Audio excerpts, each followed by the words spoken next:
Método para entender melhor o cenário diante do trono de Deus, que faz parte do capítulo 4 do Apocalipse. Note, você se lembra da estrutura quiástica. Então aqui nós temos a cena diante do trono e o trono em volta de detalhes que se combinam com o capítulo 19, no final do livro. O capítulo 4 começa com uma porta aberta no céu e um convite para que João suba até ela.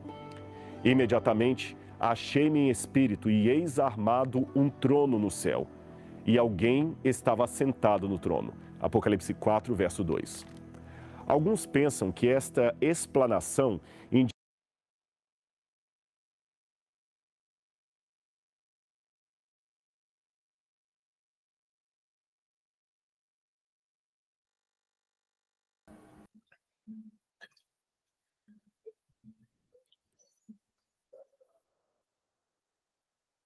Olá, olá, boa noite.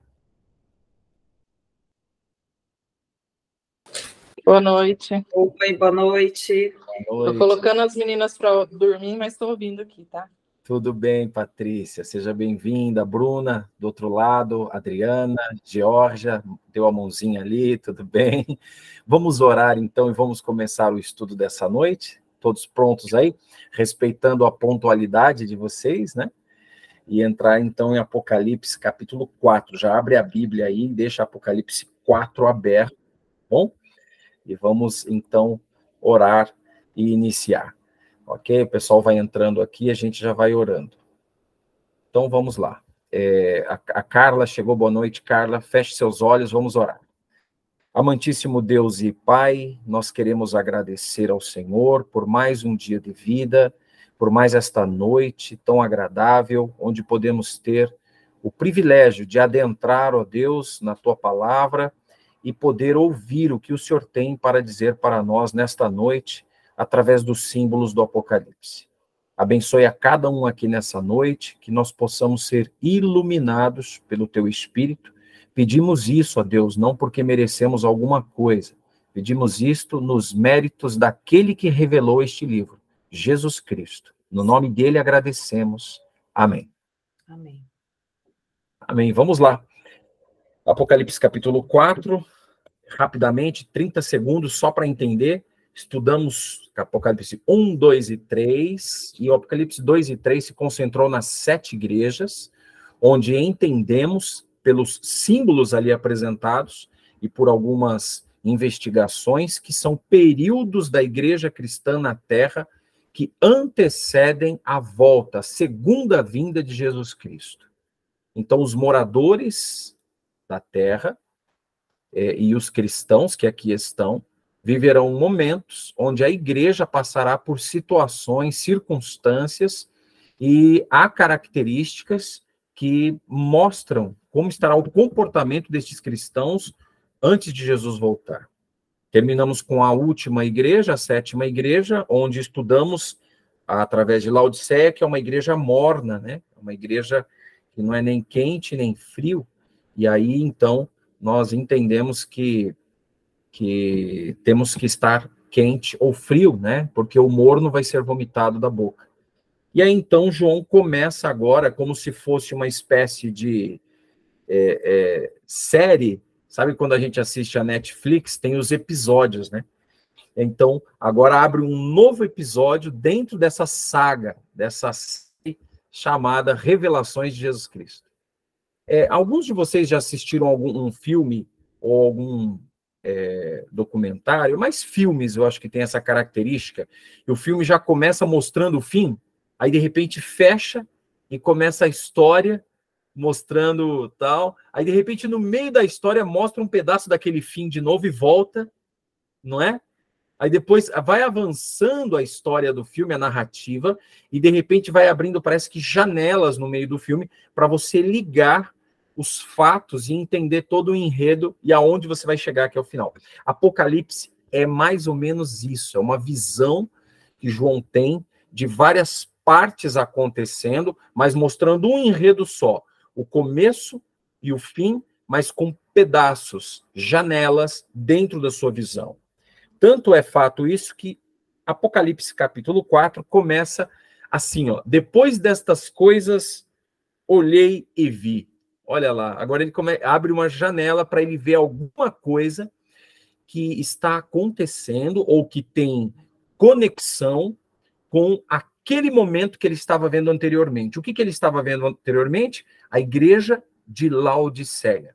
O último período da história do cristianismo na Terra, antes de Jesus voltar, e aí abre uma janela e ele vê coisas. E agora, chega do Jackson falar, vamos ler a Bíblia. Adriana, você começa lendo para a gente o verso 1 do capítulo 4, para a gente começar a desdobrar isso aí? Vamos lá? Depois destas coisas, olhei, e eis que estava uma porta aberta no céu. E a primeira voz, que como de trombeta ouvira falar comigo, disse: sobe aqui e mostrar-te-ei as coisas que depois destas devem acontecer.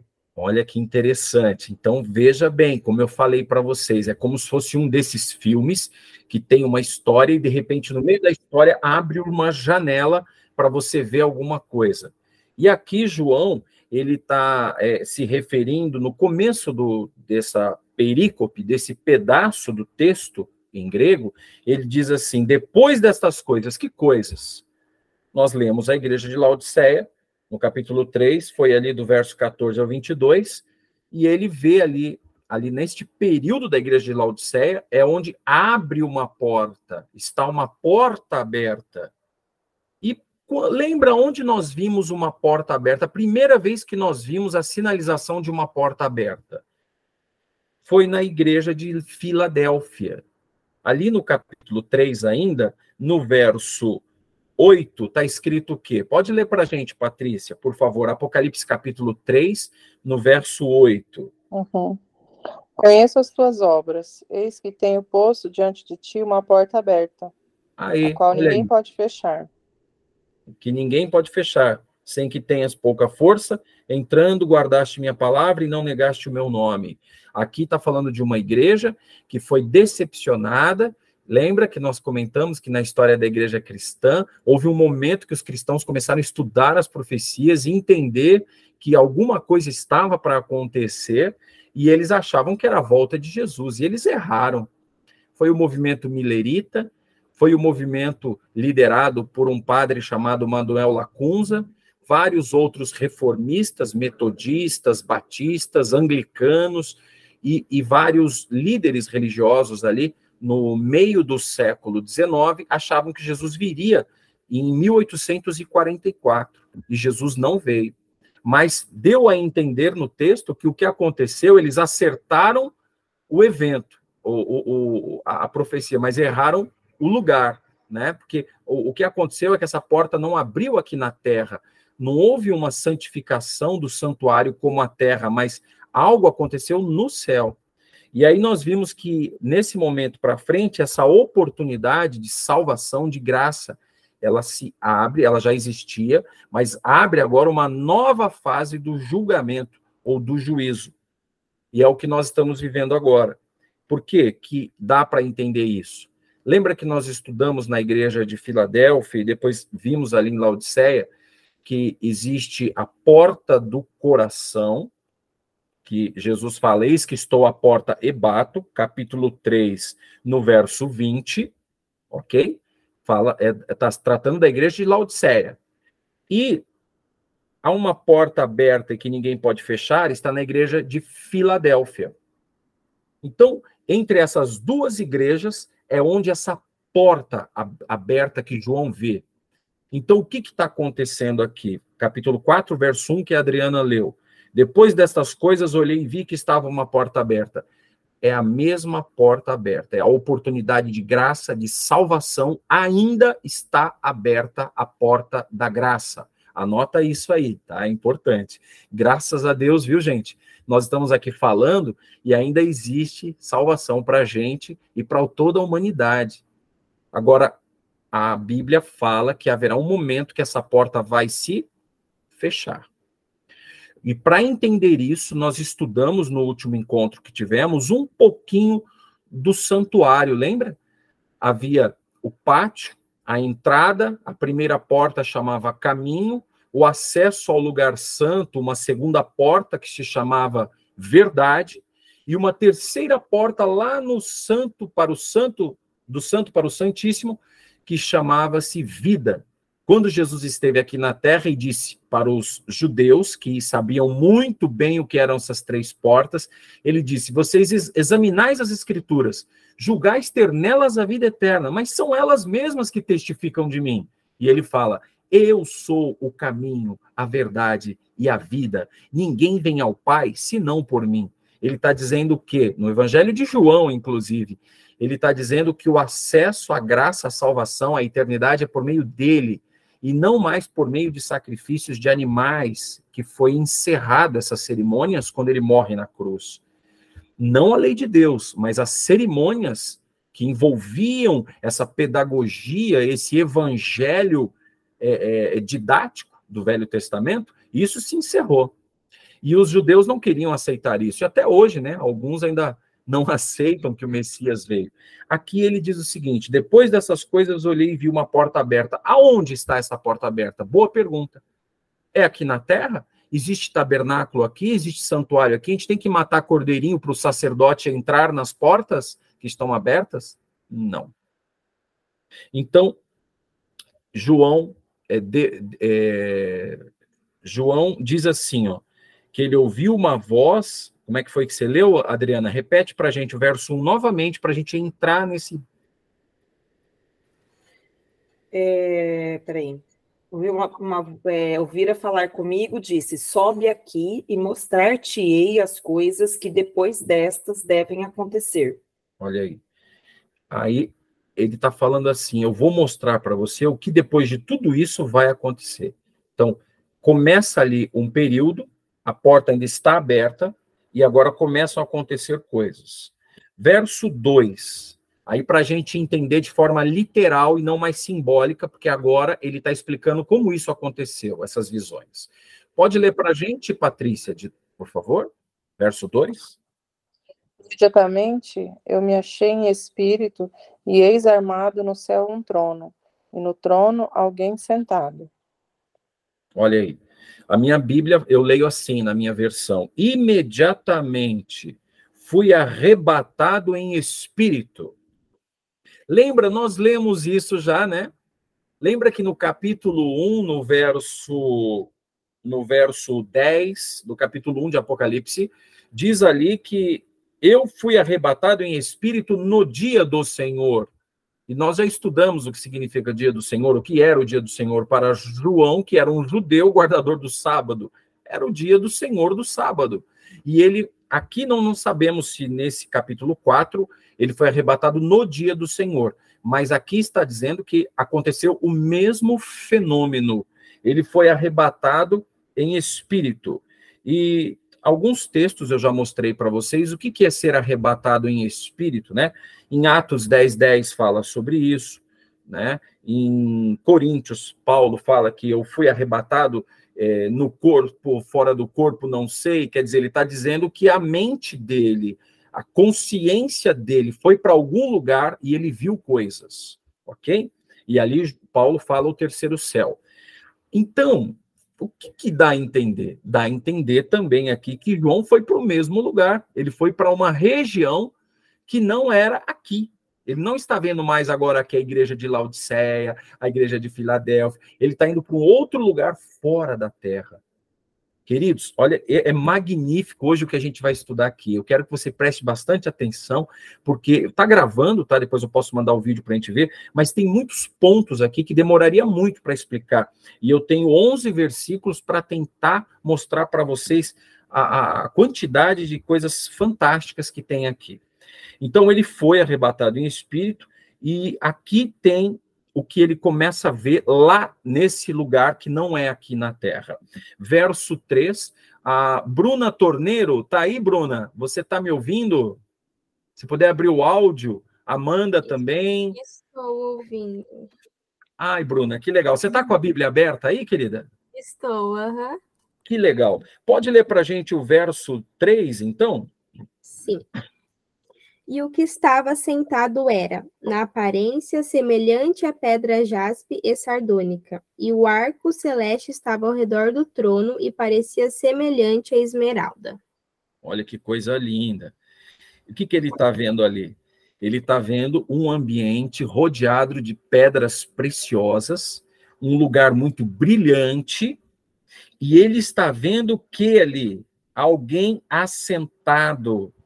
E esse alguém que estava sentado era, na aparência, semelhante a esse fulgor, a esse brilho, a esses raios luminescentes de coisas preciosas, que ele não consegue ver a pessoa, mas ele via que essa pessoa estava sentada e estava nessa aparência, vamos resumir, de glória, de glorificação.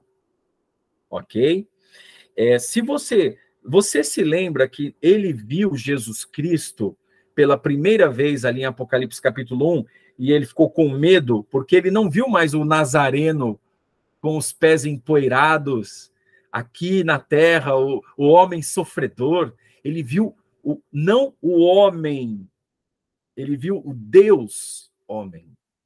Deus conosco, ele viu na figura humana. Agora ele vê o Deus conosco na figura divina. No capítulo 1, ele fala sobre isso. Vamos relembrar para ver como que João está falando da mesma coisa? Olha só. Capítulo 1 de Apocalipse, ele vai ler lá, ele fala assim, ó, verso 14. A sua cabeça e os cabelos eram brancos como lã branca, ou seja, algo claro, como a neve, e os teus olhos como chama de fogo, ou seja, algo que brilhava. Os seus pés eram semelhantes ao latão reluzente, verso 15, né? Como que refinado numa fornalha, e a sua voz como a voz de muitas águas. E aí vai dando descrições e vai falar que ele viu essa figura no verso 12. Eu voltei-me para ver quem falava comigo e ao voltar-me vi 7 candeeiros. Ou seja, ele viu Jesus no meio dos 7 candeeiros. Os 7 candeeiros, ou a menorá, é um instrumento, ou um utensílio, melhor, um utensílio sagrado que ficava dentro do lugar santo no tabernáculo. Só que ele está vendo isso no céu. Então, João está de novo, no santuário celestial, vendo o sumo sacerdote, Cristo, que é o nosso intercessor, como a Bíblia diz, como Paulo fala a Timóteo e aos Tessalonicenses, o nosso único mediador entre Deus e os homens. Então ele está no santuário vendo, e dessa forma gloriosa, e aí ele vai falar, ele vai agora abrir mais cenas. Volto a dizer, aqueles que entraram agora, quem estava no começo, vou repetir.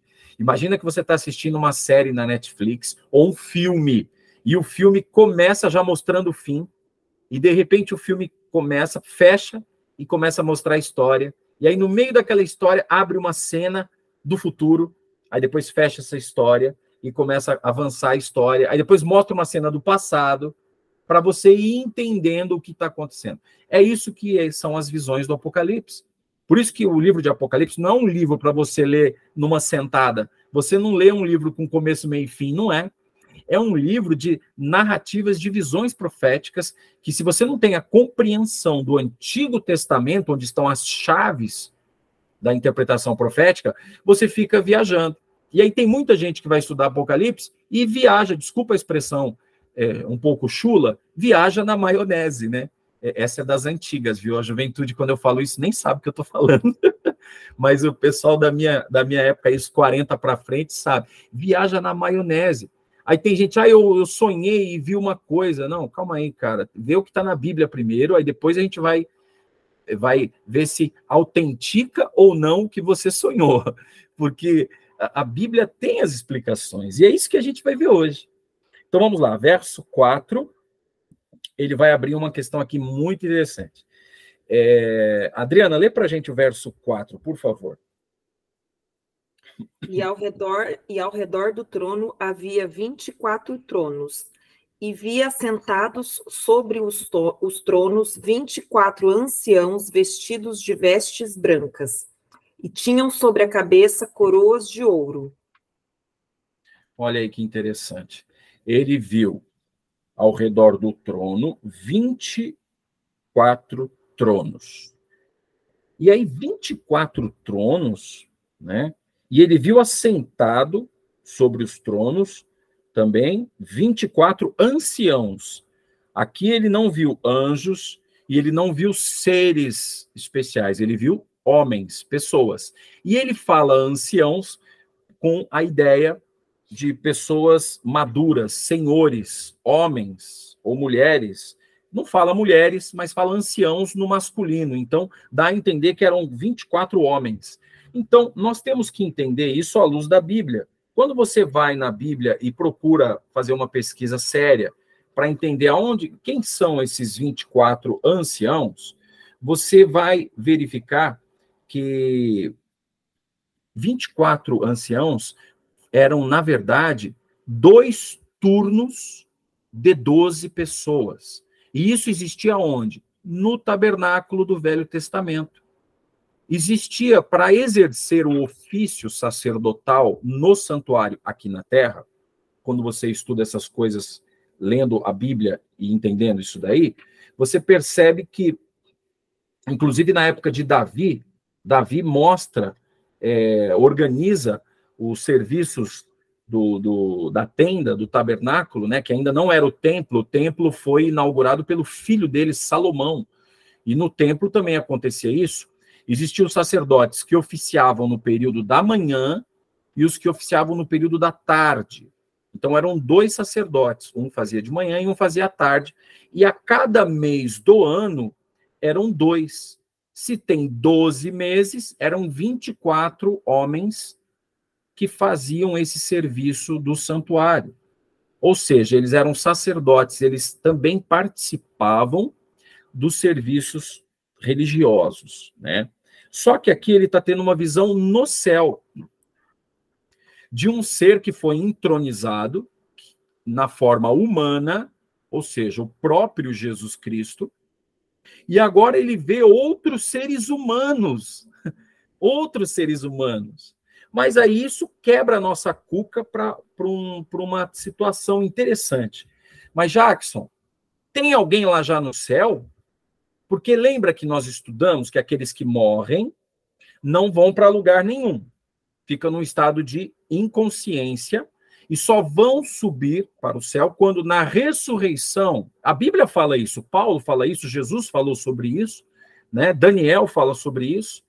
Então, quem são esses? Se você estudar a Bíblia, você vai ver que existem casos especiais de seres que já estão lá, sim, tá?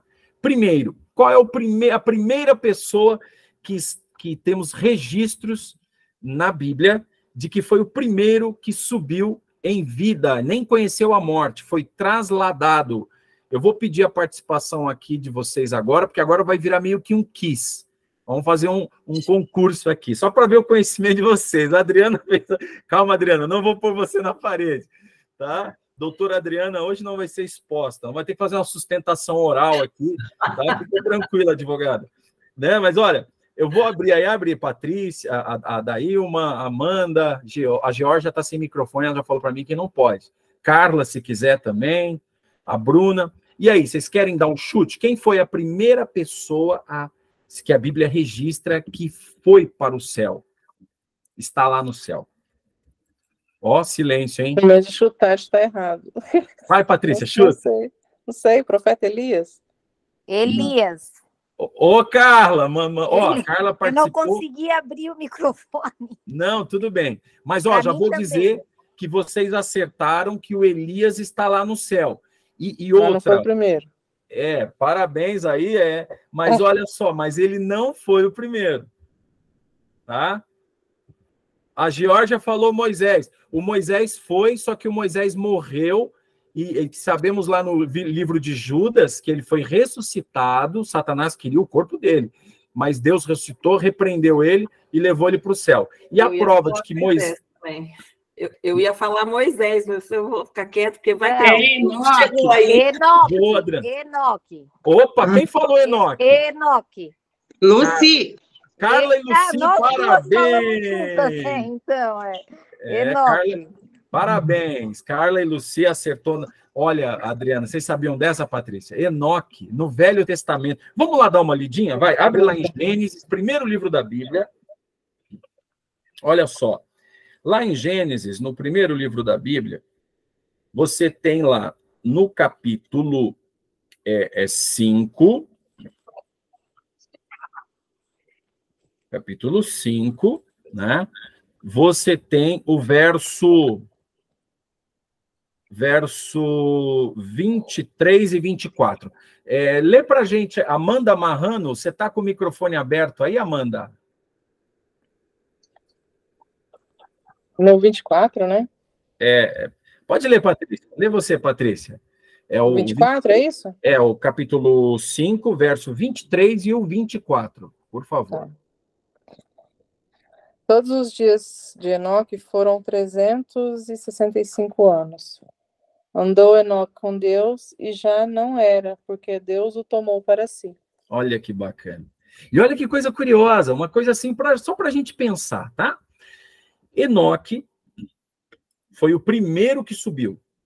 Se você contar na genealogia do capítulo 5 de Gênesis, vem comigo, ó, verso 5. Foram todos os dias de Adão, tal, e morreu. Verso 8. Foram todos os dias de Sete, tantos dias e morreu. Verso 11. Foram todos os dias de Enos, tantos dias e morreu. Verso 14.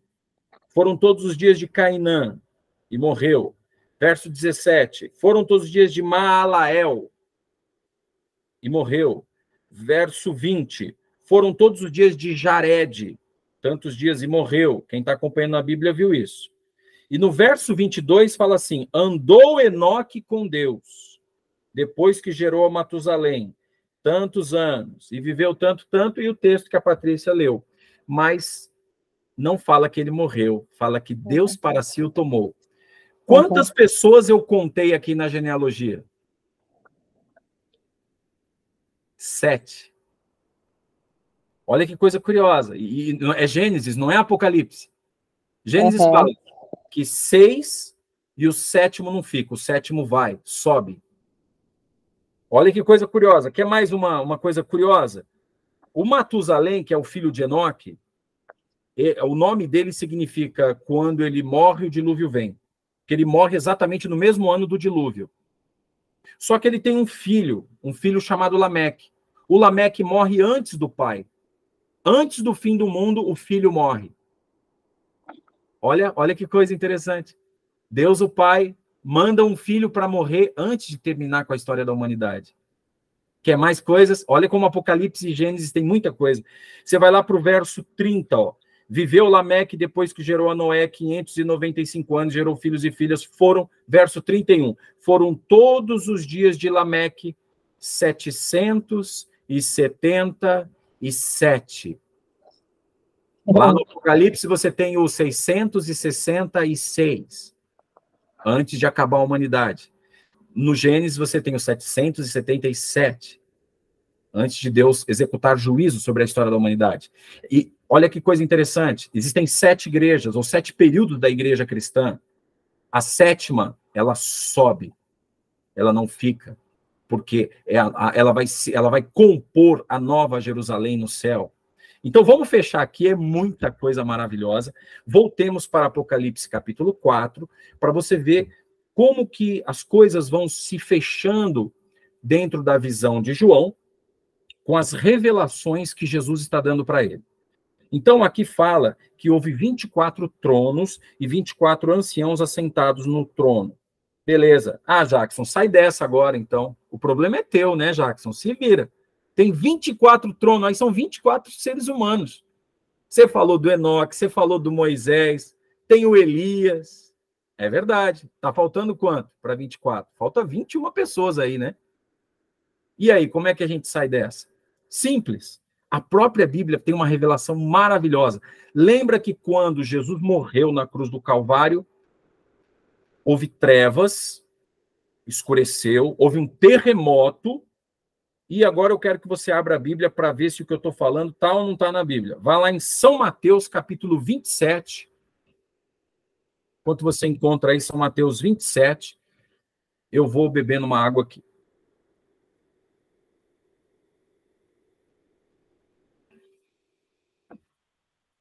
Leda, seja bem-vinda, você que está aí na China. Bom dia para você, né, Leda? Para nós, boa noite. Você está com o áudio desligado, Leda? Aí. Hoje aí agora é que horas aí? É 9 horas da manhã aí, Leda? 8 horas. 8 horas, legal. Seja bem-vinda, feliz de ver você aqui, viu? Vamos lá, então. Mateus, capítulo 27, eu queria que a Bruna Torneiro lesse para a gente do verso 50 ao verso 53 de Mateus 27. Bruna, pode ler. Espera aí um minutinho. 27, né? Isso. Verso 50 ao verso 53. 50, 53. E Jesus, clamando outra vez com grande voz, rendeu o espírito. E 51.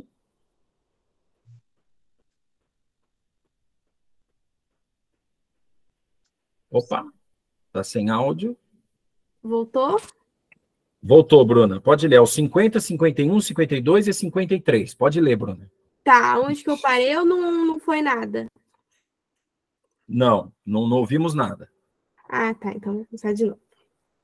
E Jesus, clamando outra vez com grande voz, rendeu o espírito. E eis que o véu do templo se rasgou em dois, de alto a baixo, e tremeu a terra, e fenderam-se as pedras. E abriram os sepulcros, e muitos corpos de santos que dormiam foram ressuscitados.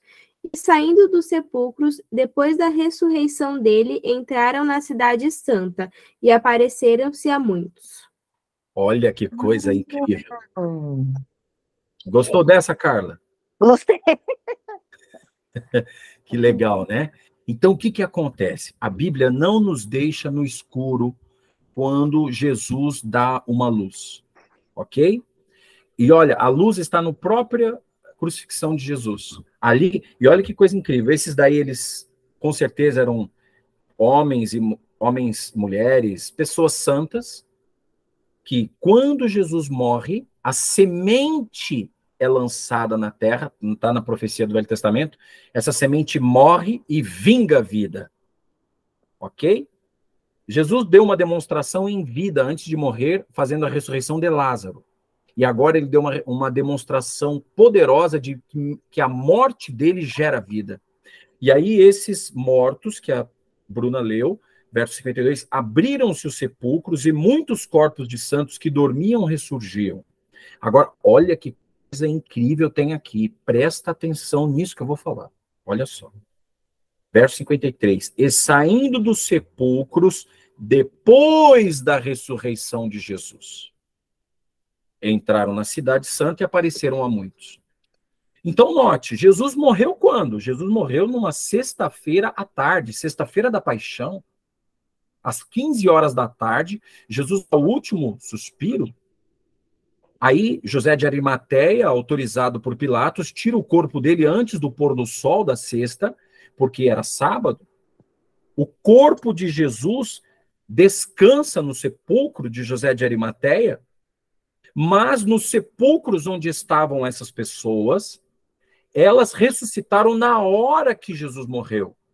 Não na ressurreição, na hora.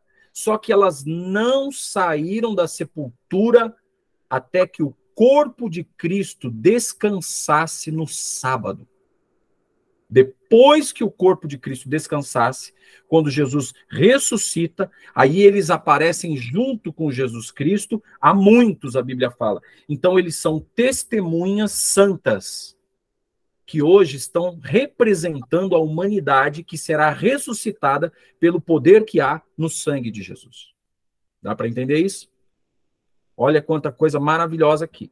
Quando você vai lá, então, agora, em Apocalipse 4, você lê e você entende que eles estão fazendo parte dessa fase do juízo ao investigar a vida de todos aqueles que professam que creem no nome de Jesus, porque eles criam e eles ressuscitaram. E você e eu, que estamos vivos aqui, cremos? E aqueles que nós conhecemos que já morreram, creram? Porque vai acontecer a mesma coisa com os que morreram em Cristo. Ressuscitarão primeiro, não é assim que está lá em Tessalonicenses? Olha que coisa bonita. Vamos para Tessalonicenses, carta de Paulo. Primeira carta aos Tessalonicenses. Amém, Bruna? Primeira carta aos Tessalonicenses, no capítulo 4. Eu quero ler com vocês aqui. Eu já abri minha Bíblia. E você pode abrir a sua Bíblia e anotar. 1 Tessalonicenses, capítulo 4. Diz assim, verso 16.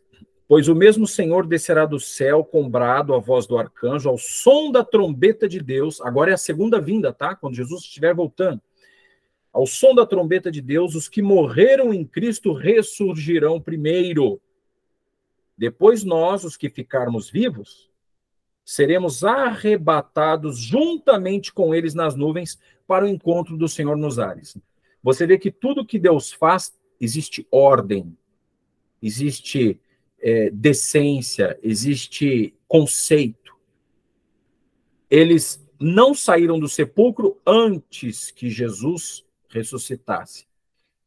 Eles não apareceram para receber a atenção, algum tipo de glória ou fama, nada. Eles queriam que o Cordeiro aparecesse. E quando o Cordeiro aparece junto com o Cordeiro as testemunhas, primícias dos mortos, aqueles que ressuscitaram primeiramente, para provar que aquele que morreu na cruz não era um sábio, um guru, mais um profeta, um grande homem.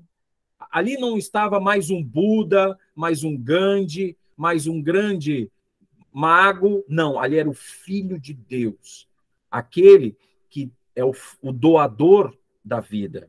E agora eles permanecem com Jesus um espaço de tempo, muitos viram eles, mas Jesus sobe aos céus, se apresenta a Deus e inaugura o santuário celestial para os serviços de intermediação da humanidade.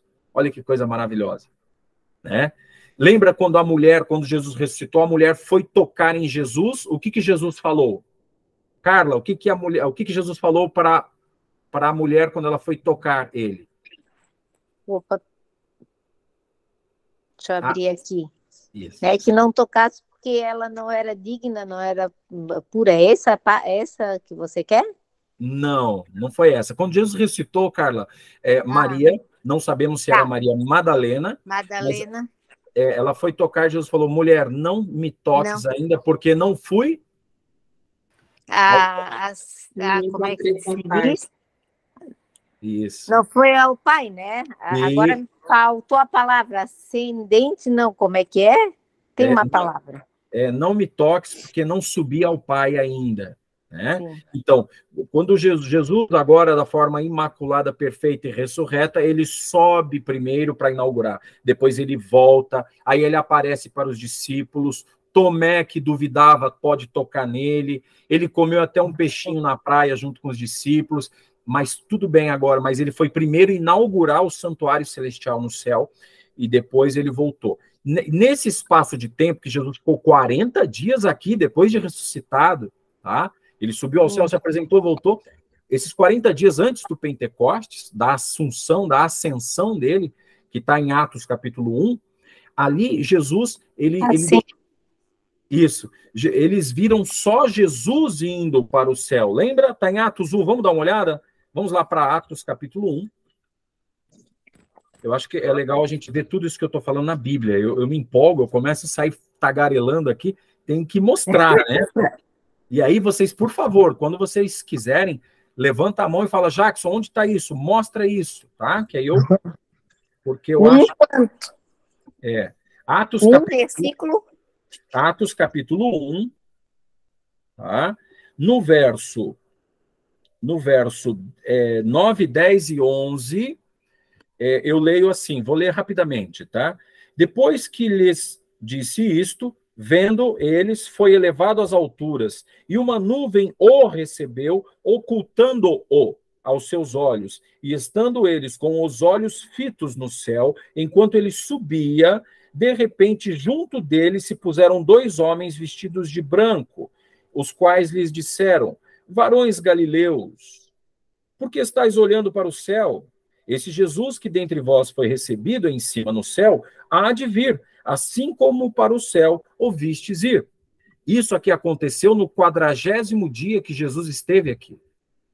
Mas, se você ler lá no Evangelho, em Mateus, em João, em Lucas, quando Jesus, assim que ele ressuscitou, a mulher tentou tocar nele, ele falou: não me toques, porque ainda não fui para o Pai. Então, subentende-se, por inferência e por evidência, de que se em Atos aqui, você leu que Jesus, eles viram apenas um subindo, subentende-se que aqueles primeiros que ressuscitaram e apareceram a muitos no dia da ressurreição, no domingo, naquele dia, eles subiram junto com Cristo naquele mesmo momento.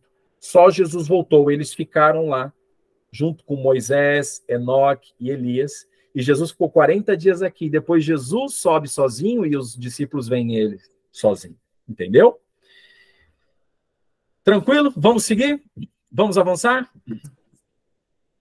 Já são 9h12, brincadeira. Eu vou ter que fazer isso em 2 partes, eu acho. Mas vamos lá. Olha lá, capítulo 4 ainda, no verso 5. Quem lê? Pode ler, Adriana, no verso 5? E do trono saíam relâmpagos e trovões e vozes. E diante do trono ardiam 7 lâmpadas de fogo, as quais são os 7 Espíritos de Deus. Olha aí, tem muita coisa para explicar aqui, mas vamos lá. Vamos lá. Está falando que ele viu vozes e trovões e viu 7 lâmpadas de fogo, as quais, e aí ele mesmo explica o que eram essas 7 lâmpadas de fogo. Nesse caso aqui, essas 7 lâmpadas de fogo não é os 7 candeeiros, não é o candeeiro com 7 pontas. Aqui ele está falando, são os 7 Espíritos de Deus. Mas é uma figura de linguagem para falar do mesmo assunto. O que são os 7 Espíritos de Deus? Fecha um pouquinho, porque a gente vai explicar isso em outros textos.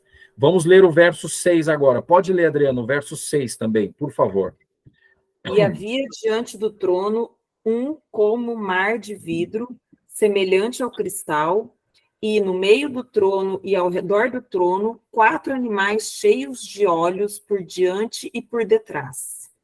Vamos parar um pouquinho aqui. Olha só, animais cheios de olhos. Olho, muitos olhos, é óbvio. Só existe ou 2 olhos, ou não existe nenhum olho, né? Não tem nenhum ser humano, nenhum animal que você conhece que tem um olho só, ou 3 olhos. Só existem um par de olhos. Mas aqui é cheios de olhos. Então isso é o quê? É um símbolo. É uma figura. Para você entender o que está querendo dizer aqui, você tem que ler o Velho Testamento. E eu vou mostrar para vocês. No Velho Testamento, abra lá no profeta Ezequiel. Vamos ver o que significa esse símbolo. O que é que ele estava vendo? Então, Ezequiel, pode abrir ali capítulo 1. Eu vou abrir minha Bíblia aqui, você abre a sua aí. O profeta Ezequiel, no capítulo 1, nós vamos ver aqui, enquanto você vai abrindo aí, Ezequiel capítulo 1, eu vou compartilhar a tela aqui, vou ver se eu consigo compartilhar, deixa eu ver, para tentar mostrar para vocês alguma coisa aqui, ainda que seja uma figura, tá? Deixa eu ver se eu acho aqui, eu tinha separado.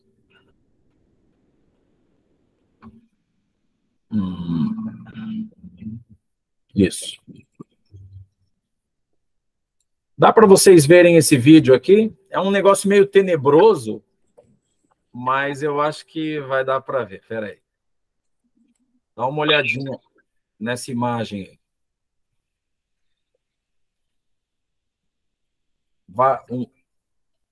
É como se fosse...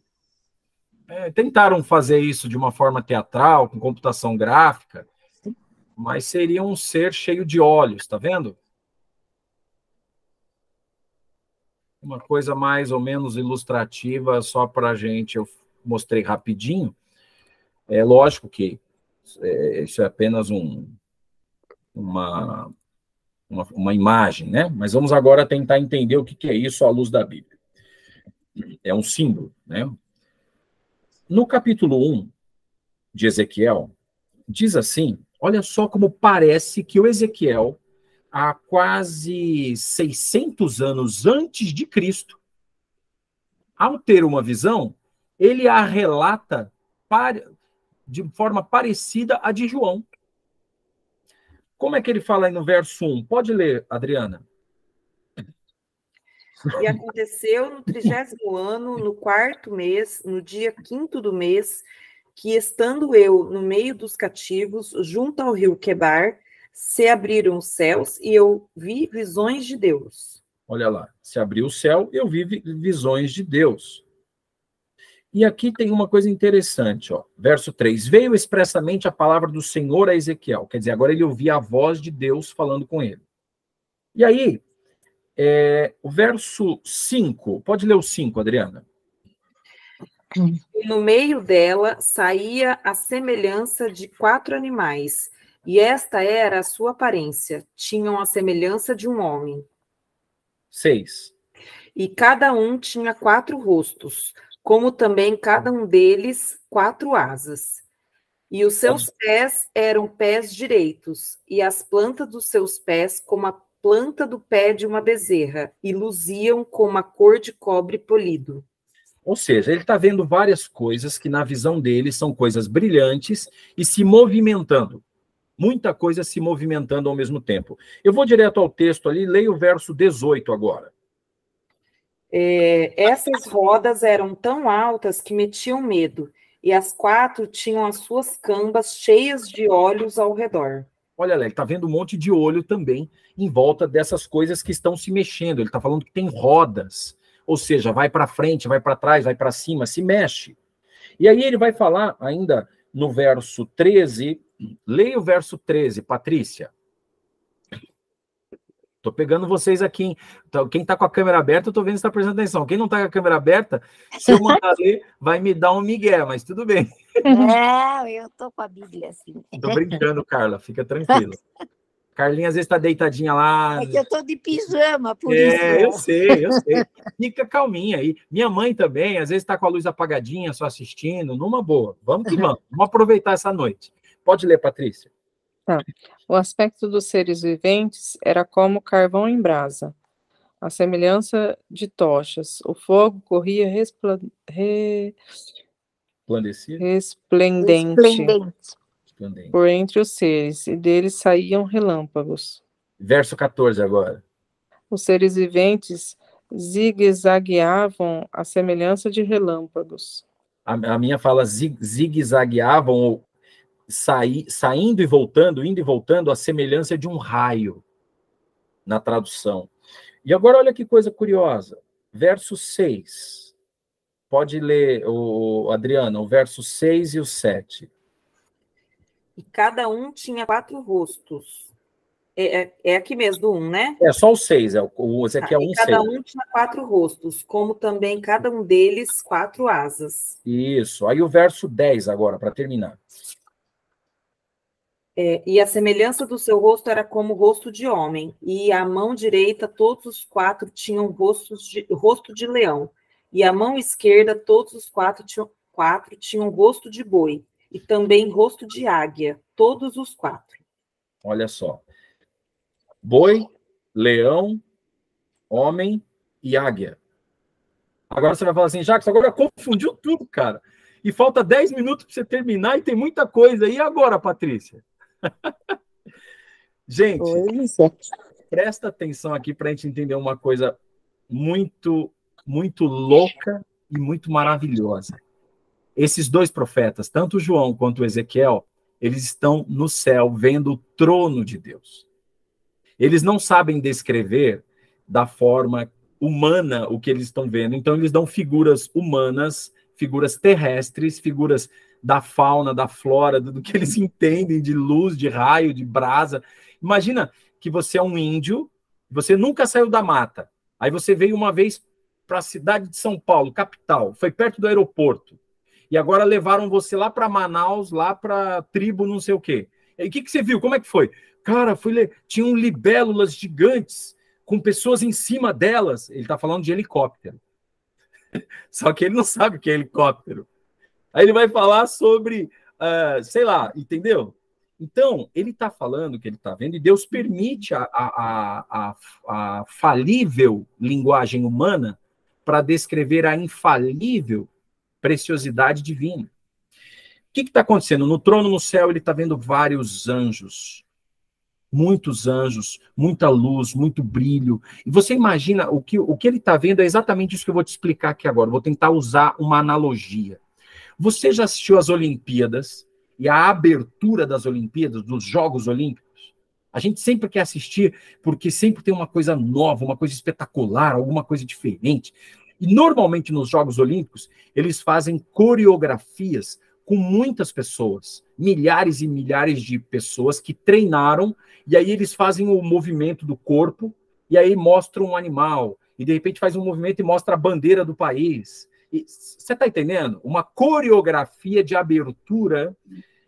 Os anjos na presença de Deus, eles são especiais, eles louvam a Deus não só cantando e tocando, eles louvam também a Deus se movimentando, fazendo figuras que representam o louvor, a adoração, o reconhecimento de que ele é criador de todos, do céu, da terra, do mar, dos animais, do homem. Você está entendendo?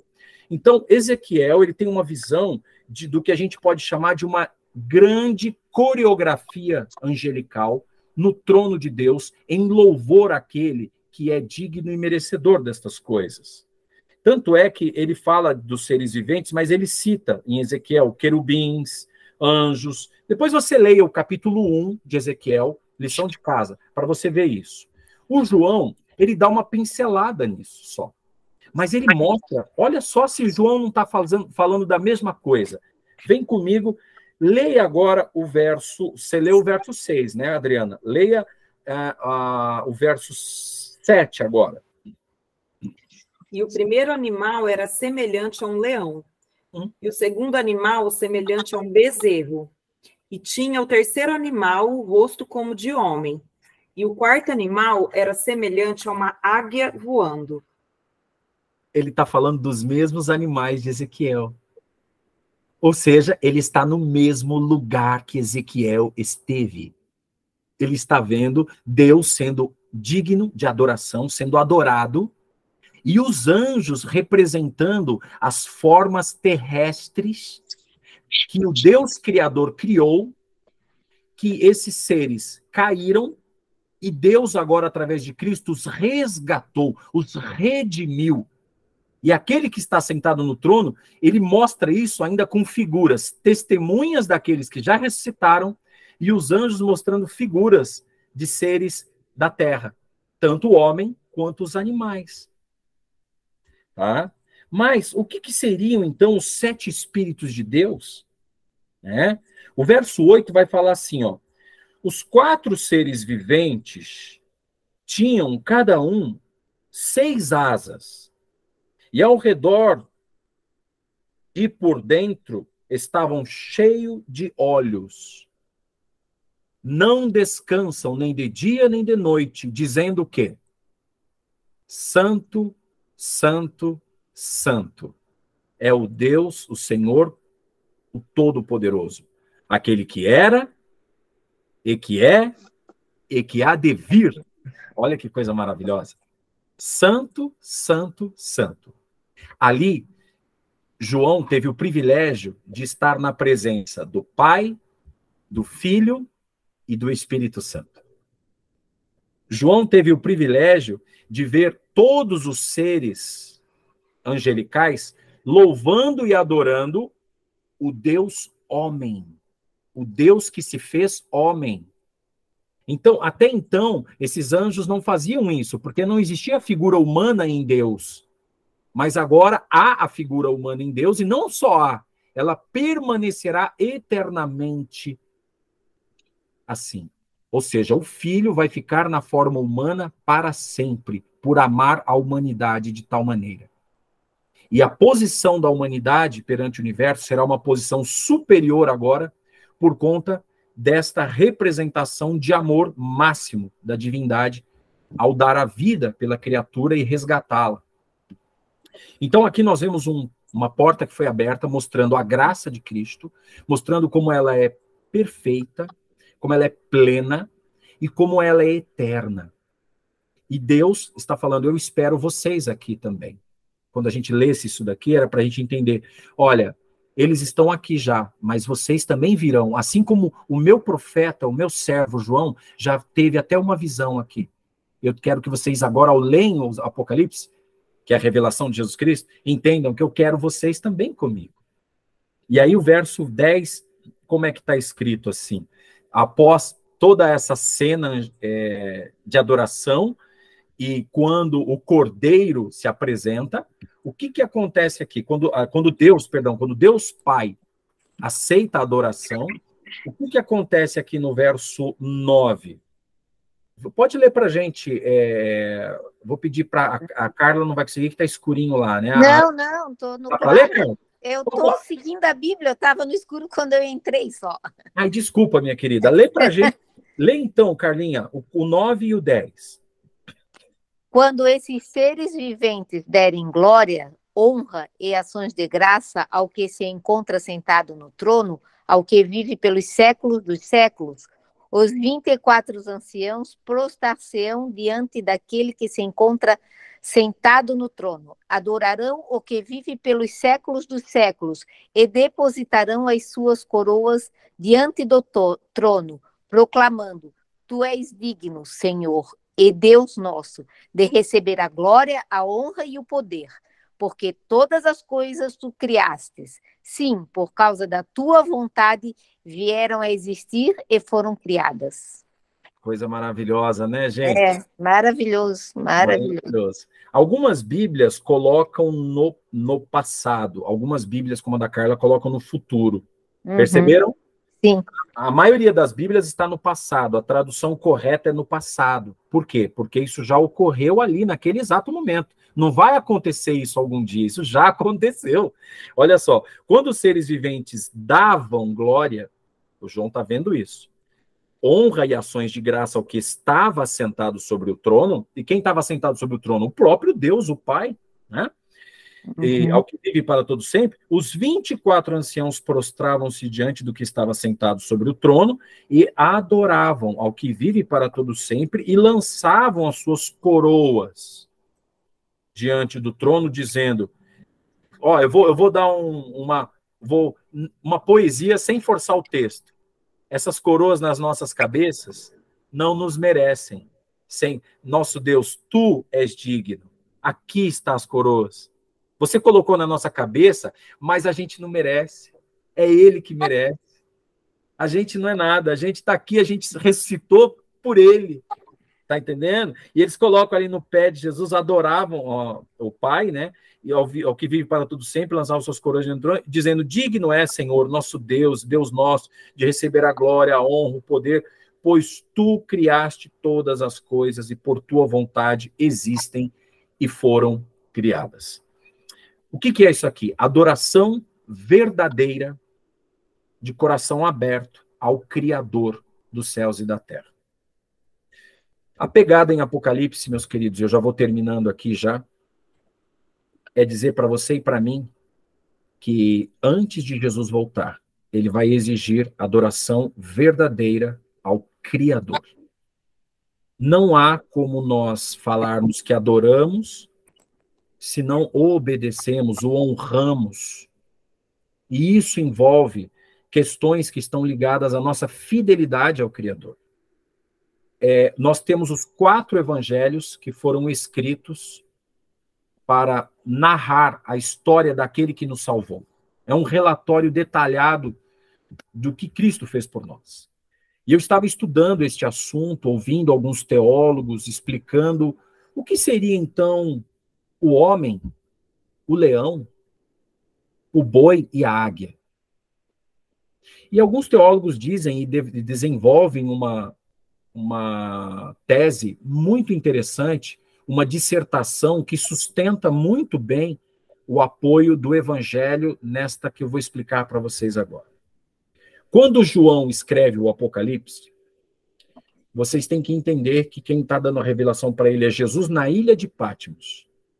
Ao terminar a pena dele, ele já velhinho, com 94, 95 anos de idade, 84, 85 anos de idade, no ano 94 ou 95, ele com 84, 85 anos, ele sai da ilha de Patmos e vai agora viver os seus últimos dias ali próximo à província que ele vive, perto, nas imediações de Éfeso, a igreja primitiva, né? Primeira igreja.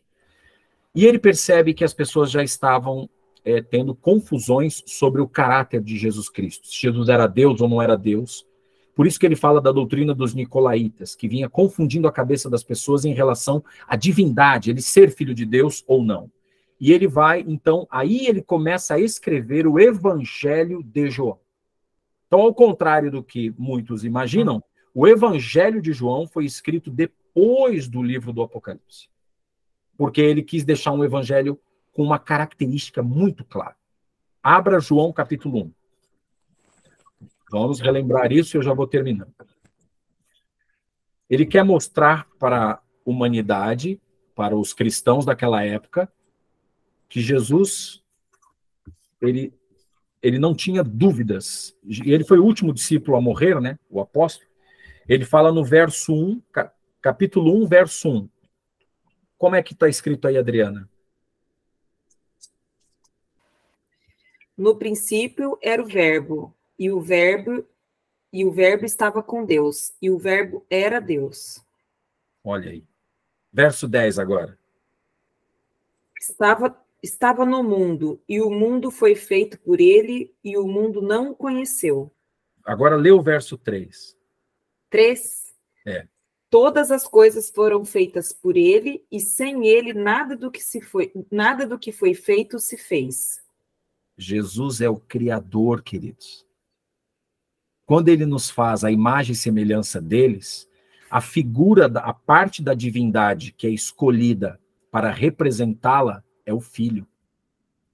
Por isso que na reunião, no concílio divino, a decisão do Filho morrer estava feita pelos três, mas quem iria vestir a nossa carne era ele, porque foi ele que nos fez. Ele nos fez. E olha que coisa interessante, João, ele começa a escrever o evangelho dele como se ele estivesse escrevendo Gênesis. O verso 1 no princípio era o verbo, no princípio, né? Como é que a Bíblia começa em Gênesis, capítulo 1, verso 1? No princípio, criou Deus os céus e a terra. Nota que Apocalipse está falando para a gente de adoração ao Criador. Então, quem é o Criador? Jesus é o Criador. Você ama? Jesus fala em São João 14, verso 15. Se me amardes, guardareis os meus mandamentos. Aí, ele usa a figura da águia. Os 4 animais, eu poderia mostrar para vocês as figuras em alguns textos, mas eu rapidamente vou falar para vocês aqui. O Evangelho de Mateus foi escrito numa estrutura de realeza, de descendência real, de linhagem de Davi. Tanto é que a genealogia começa de uma forma real, na linguagem de um publicano judeu, Mateus, que escreve na figura real, da realeza. E aí a figura do leão, o rei dos animais. Aquele que é o rei, aquele que manda na floresta, aquele que manda no reino. Então, Jesus é aquele que manda no reino, a figura do leão. Já a figura do touro ou do boi é mais condizente com a figura do evangelho, segundo os teólogos, do evangelho de Marcos. Marcos vai tratar da figura de um Jesus servo, que carrega as nossas dores, que puxa as nossas cargas, que leva o nosso peso nas costas. A figura do boi é a figura do servo, o animal que serve o homem na agricultura e até com a sua própria carne, para quem come e se alimenta de carne. Ou seja, a figura do boi é a figura do Jesus servo. A figura de Mateus, o leão, a figura do Jesus, rei dos reis. O evangelho, ali fala também da figura do homem, um homem. O evangelho de Lucas, ele mostra o quê? Ele é um de nós. Ele sente dor, ele sente fome, ele tem que dormir porque ele cansa também. Então, Lucas, ele deixa muito claro para o leitor que ele não era um espírito, uma figura cheia de poderes, não, ele suava, ele sentia dor, ele é o homem. Lucas mostra assim. Agora, a águia, todas as figuras de linguagem do Velho Testamento para a águia, sempre é para Deus, porque é aquele ser que sempre está nas alturas e vê tudo das alturas. Tem uma visão superior à do próprio homem, a visão acurada e a visão perfeita, que consegue ver de longe. E mora, estabelece o seu ninho, sua morada, sempre em lugares muito altos. Ou você já viu alguém fazendo omelete com ovo de águia?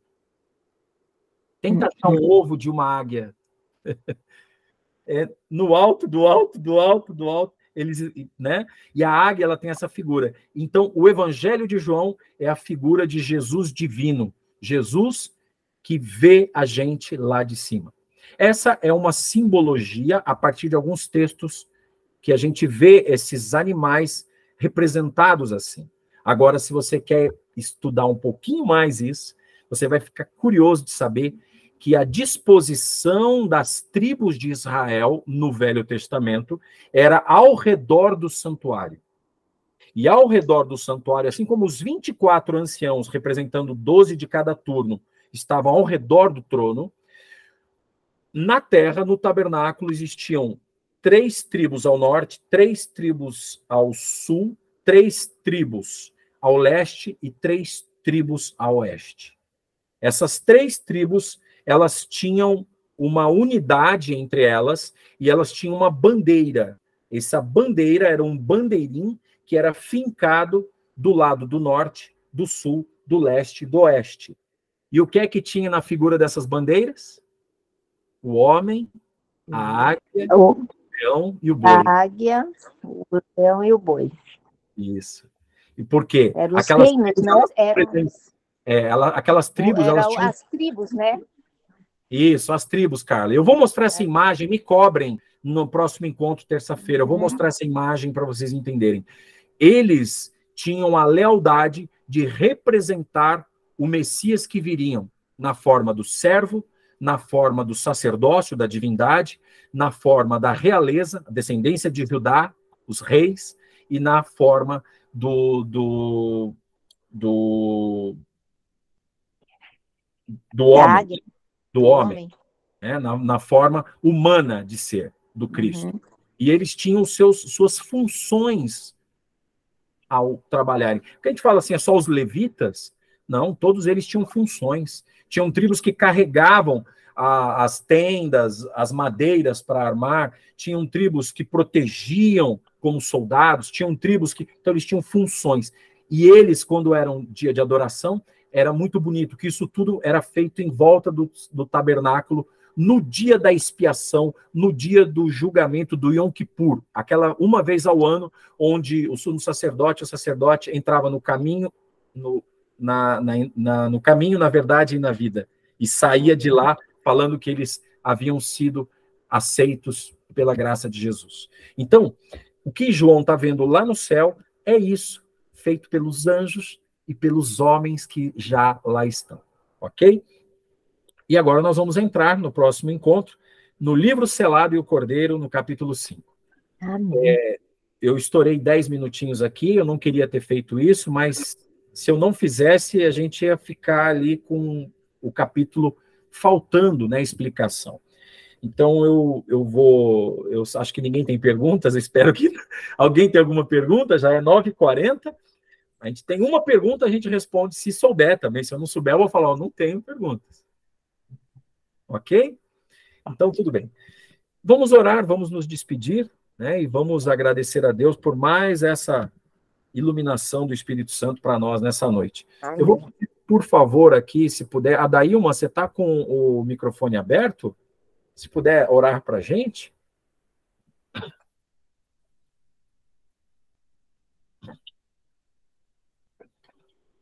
Não, acho que essa já está dormindo. Já está dormindo. Vamos orar, então. Eu oro. Amém. Okay? Vamos lá. Amantíssimo Deus e Pai, nós queremos agradecer o Senhor, porque quando nós abrimos a Tua palavra, ó Pai, parece que o nosso espírito, a nossa mente, também é transportada para um ambiente onde nós não vemos o tempo passar e percebemos que muitas coisas do nosso coração saem, angústias, ansiedades, e nós louvamos o Teu nome por isso, pois nós perscrutamos aqui coisas que são insondáveis a muitos seres humanos, e nós louvamos, agradecemos o Teu nome, porque a Tua palavra é lâmpada, é luz para os nossos caminhos. Obrigado, Senhor.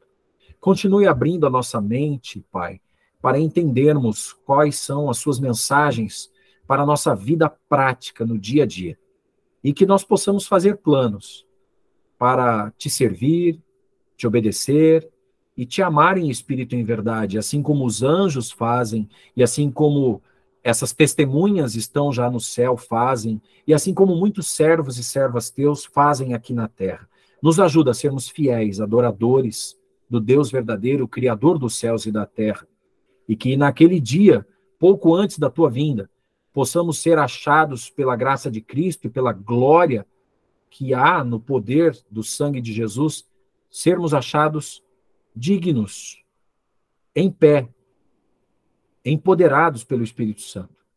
Nos dá essa força, Pai. Abre a nossa mente para entender a Tua vontade e fazermos planos para melhor Te servir a cada dia. Abençoe todas as mulheres que estão aqui nessa noite, suas famílias, seus filhos, seus queridos, que possamos dormir uma noite de paz, confiando em Ti, sabendo que se o Senhor viesse esta madrugada, estaríamos salvos pelo sangue de Jesus. Obrigado, Pai. Cuida de cada um. Em nome de Jesus, lhe agradecemos. Sempre, sempre. Amém. Amém. Queridas, muito obrigado. Valeu. Até a próxima. Deus abençoe vocês. Bom descanso. Amém. Tchau, tchau. Obrigada, gente. Boa noite. Boa noite. Boa noite. Boa noite.